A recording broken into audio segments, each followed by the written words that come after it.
জামাতের আমির পরে যেতেই সবাই যখন ছোটাছুটিতে ব্যস্ত, তখন সার্জিস আলম চুপি স্বরে একা একাই মোনাজাত ধরে কাঁদলেন জামাত আমিরের জন্য।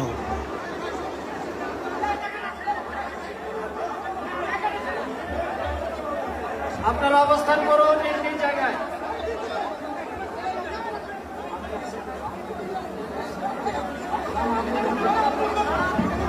সবাই মেহরবানি করে শান্ত হয়ে বসুন, শান্ত হয়ে বসুন, শান্ত হয়ে বসুন।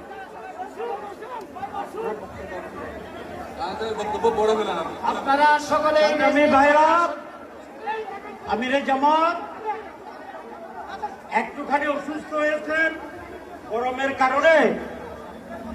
কারণে হয়েছেন, কিন্তু উনি বারবারই চেষ্টা করছিলেন বক্তব্য দেওয়ার জন্যে।